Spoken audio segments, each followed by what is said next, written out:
Welcome to the deep dive. Today we are stepping onto the diamond.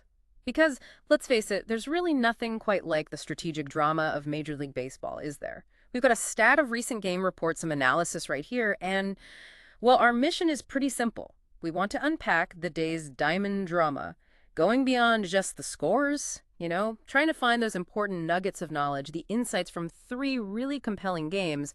Think of it as your shortcut to being well informed about the strategic depths of America's pastime. Yeah, and we're looking at three specific games that recently lit up scoreboards. Each one tells a slightly different story, strategically speaking. We saw, well, pretty much everything.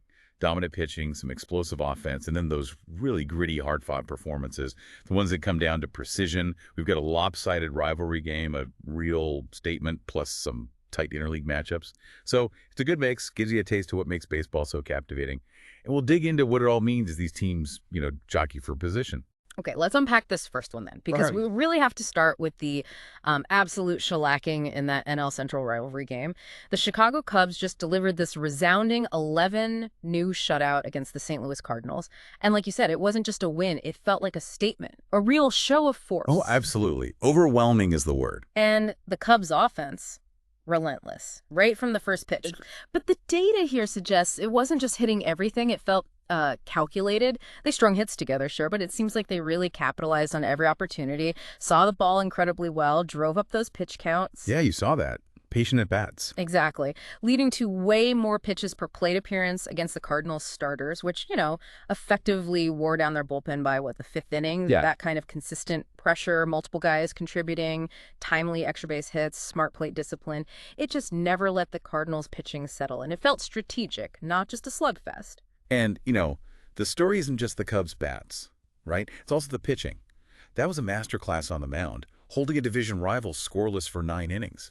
That's rare, especially against a lineup like the Cardinals have, potential-wise. The reports suggest, well, whoever was pitching for the Cubs that day, masterful stuff.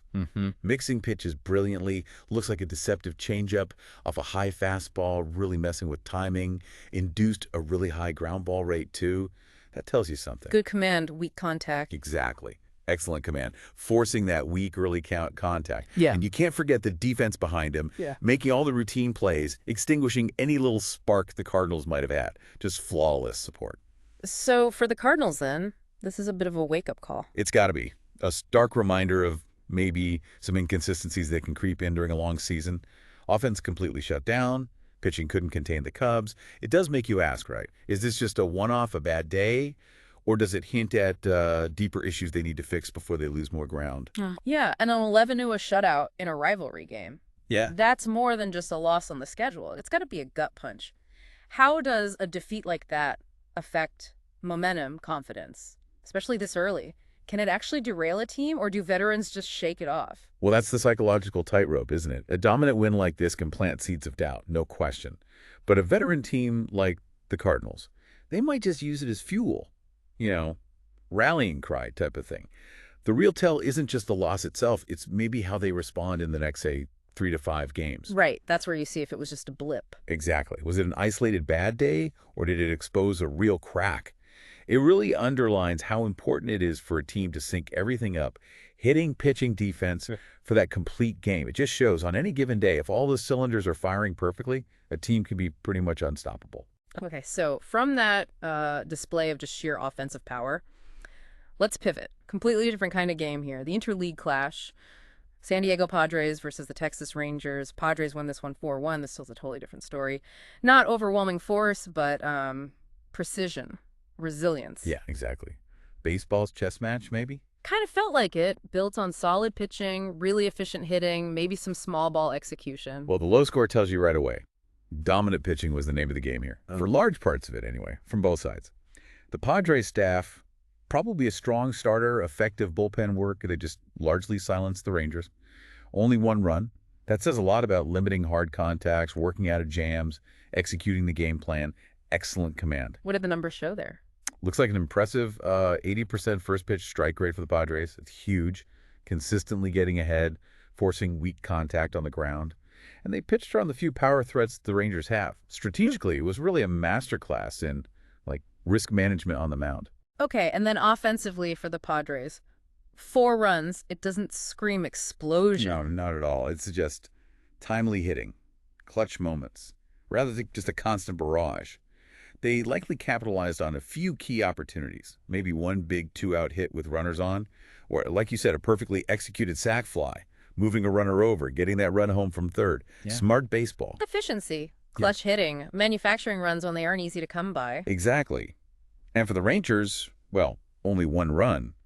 That points to a real struggle generating offense. Probably left guys stranded, couldn't string the hits together when they needed to. Their pitching actually did okay, held the Padres to 4, but it just wasn't quite enough when your bats are that quiet.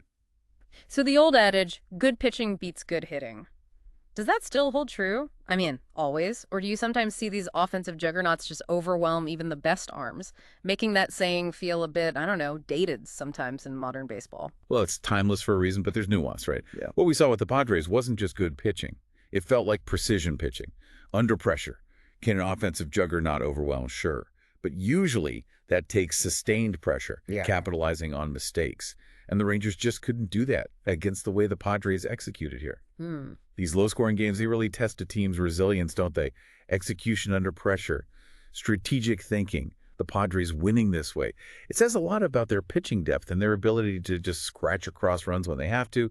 It's kind of a blueprint for winning when the offense isn't red hot, relies on fundamentals, discipline, and honestly, that's often the kind of baseball that wins in October. When every run feels precious, every out is hard-earned. Right, grinding it out. Okay, rounding out our trio then. Let's head to the Bay Area. San Francisco Giants defeating the Oakland Athletics 6-2, another interleague game, this one with local bragging rights.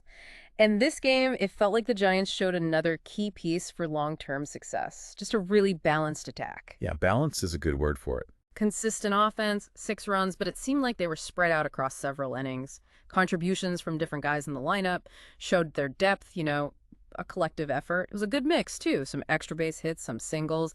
Suggests they were sequencing things well, keeping the pressure on the A's pitching. And the Giants pitching, also pretty solid. Holding the A's to just 2 runs, that's a strong performance. Yeah. Whether it was the starter going deep with good command, mixing pitches effectively, or maybe the bullpen came in and just seamlessly picked it up. Hard to say from just the score, but they kept the A's offense in check.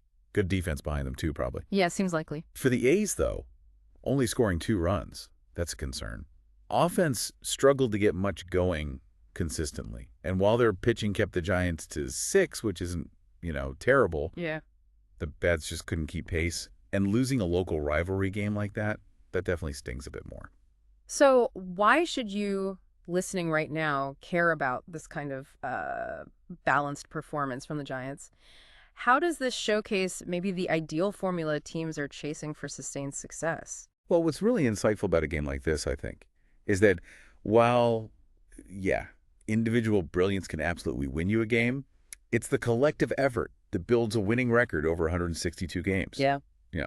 A strong starter backed by a capable bullpen, an offense that finds different ways to score runs, sequencing hits strategically. That's the key. Adaptability. Adaptability, exactly. Yeah. Being able to win in different ways, whether it's a slugfest one day or a tight pitching duel the next, that shows a well-rounded team. It really highlights that consistency across all parts of the game: hitting, pitching, defense, strategy. That's what's paramount for long-term success. It's not always about being spectacular in one area. Sometimes it's just about being consistently solid everywhere. So as we sort of wrap up thinking about these 3 games, these different Diamond stories, a few big themes seem to echo, don't they? We saw that raw power of momentum, how a dominant win can really shift confidence levels. We got reminded again that, good pitching often does beat good hitting, especially in those nail-biting, low-scoring games. And then finally, we saw just how necessary that balanced team approach is if you want sustained success over the long haul. Absolutely. These games, they really offer these compelling little snapshots into just how dynamic baseball is, how unpredictable it can be. It's a great reminder that every single pitch matters. Every at-bat can completely change the game's direction.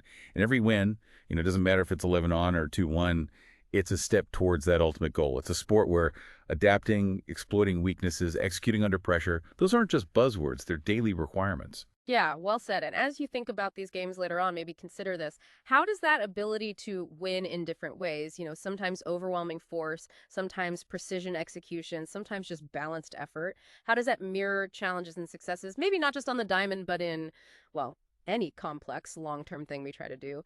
What really stands out to you about how these teams adapted or maybe failed to adapt to the specific challenges they faced in these critical matchups? Something to think about.